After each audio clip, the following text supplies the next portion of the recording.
नमस्कार, नयन मराठी रेसिपीमध्ये मी नयन सर्वांचं खूप खूप खूप मनापासून स्वागत करते।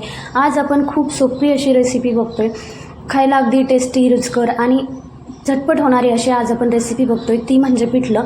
बऱ्याचदा प्रत्येकाच्या घरी आठवड्यातून एकदा तरी पिठलं होतं। पिठल्याचे अनेक प्रकार आहेत, तर आज आपण अगदी पारंपरिक पद्धतीचं वेगळ्या पद्धतीने थोडंसं गोळ्याचं पिठलं किंवा हाटीव पिठलं कसं बनवायचं याची रेसिपी बघतोय। हे पिठलं खायला अगदी टेस्टी आहे, त्यामुळे एकदा नक्की ट्राय करा। रेसिपी लगेचच सुरू करतोय, पण त्याआधी एक छोटंसं निवेदन आहे। नयन मराठी रेसिपी या चॅनलवर तुम्ही नवीन असाल तर चॅनलला सबस्क्राईब करा आणि व्हिडिओ खालील घंटीचं बटन दाबायला विसरू नका, म्हणजे आपण जे नवीन व्हिडिओचे नोटिफिकेशन्स येतात ते तुम्हाला सर्वात आधी मिळतील। लगेचच आपण रेसिपीला सुरुवात करू। आज आपण सोपी रेसिपी बघतोय, ती म्हणजे पिठलं। या पिठल्याला कोणी गोळ्याचं पिठलं किंवा मग हाटून पिठलं असंही म्हणतात।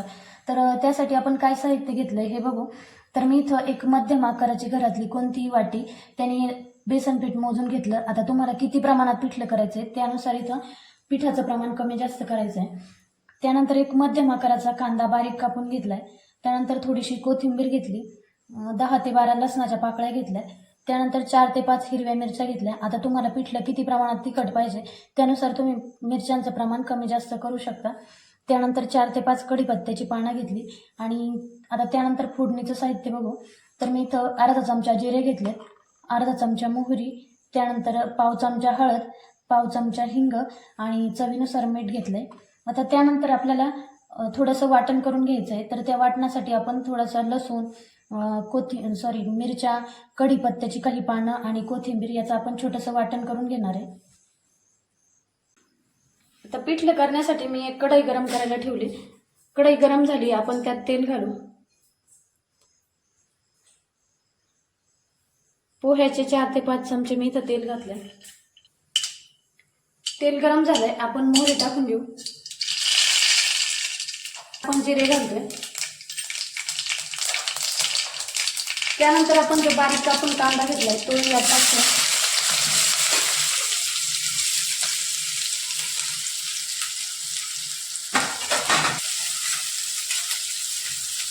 कांदा आपल्याला तेलामध्ये परतून घ्यायचा आहे। कांदा आपला परतून झालाय, त्यानंतर आपण इथं 2 ते 3 कढीपत्त्याची पानं टाकतोय। काही कढीपत्ता आपण वाटण्यासाठी घातला होता। त्यानंतर हिंग, हळद,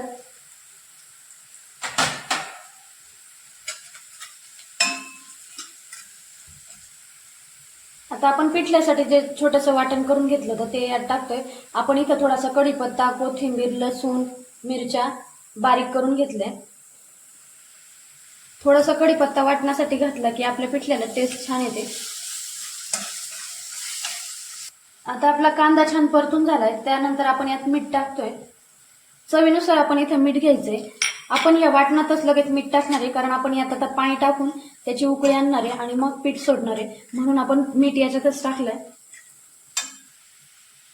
आता यात आपण पाणी घालतो।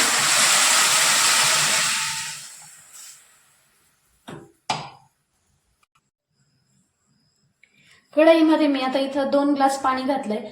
आता तुम्हाला पिठलं किती प्रमाणात करायचं त्यानुसार पाण्याचं प्रमाण ठरवायचं आणि पाण्यानुसारच पिठाचं प्रमाण ठरवावं लागतं। तर तुम्हाला पिठलं किती प्रमाणात घट्ट पातळ पाहिजे त्यानुसार इथं तुम्ही पाण्याचं प्रमाण घ्यायचंय। याला विशिष्ट असं काही मोजमाप नसतं। आता ह्या पाण्याला आपण उकळी काढून घेणार आहे आणि उकळी आली की मग आपण यात पीठ सोडणार आहे। आपल्या पाण्याला छान अशी उकळी निघाली, तर आता त्यात आपण बेसन पीठ घालतोय। तर मी इथे एक व्हिस्कर घेतलाय, तुम्ही चमच्याच्या साह्याने किंवा मग लाटण्याच्या याने पण हे पीठ हाटून घेऊ शकता। तर इथं आता पीठ सोडायचंय। एका हाताने पीठ आणि दुसऱ्या हाताने आपल्याला हे हाटून घ्यायचंय।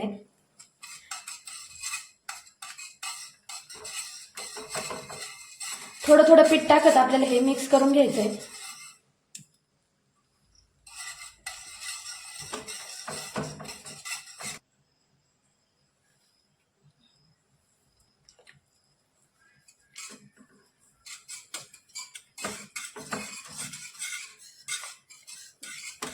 तुम्हाला पिठलं पातळ पाहिजे असेल तर पीठ थोड्या प्रमाणात घालायचंय आणि घट्ट पाहिजे असेल तर पीठ जास्त घातलं तरी चालतं।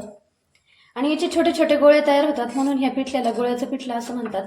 आणि ते हाटून घेतात किंवा मग त्याला हाटीव पिठलं असंही म्हणतात.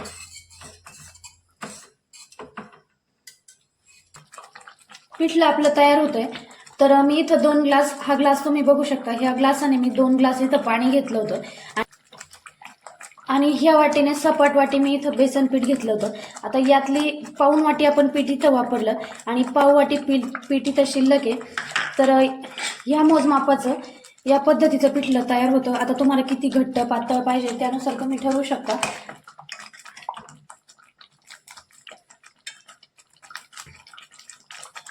या कन्सिस्टन्सीचं पिठलं तयार झालंय. खूप जास्त घट्टही नाही आणि खूप जास्त पातळ नाही, अशा पद्धतीचं आपलं पिठलं तयार झालं. अगदी 9 शिकेही बनवतील असं प्रमाण मी तुम्हाला सांगितलंय. याला असं विशिष्ट मोजमाप नसतं, पण मला जसं पिठल्याला प्रमाण लागलंय ते प्रमाण मी तुमच्यासोबत शेअर केलंय. आता ह्या पिठल्याला आपल्याला छान उकळी येऊ द्यायची आहे. आता ह्या पिठल्याला आपण पाणी उकळून घेतलं होतं, त्यामुळे पिठल्याला शिजायला जास्त वेळ लागत नाही.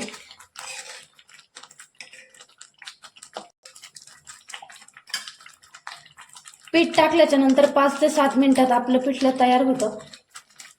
पिठलं शिजलंय त्यानंतर आपण यावर कोथिंबीर घालतोय.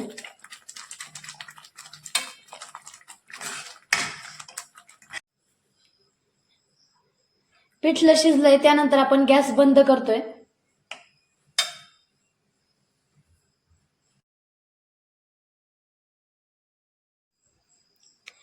या पद्धतीने झणझणीत असं आपलं पिठलं तयार झालं.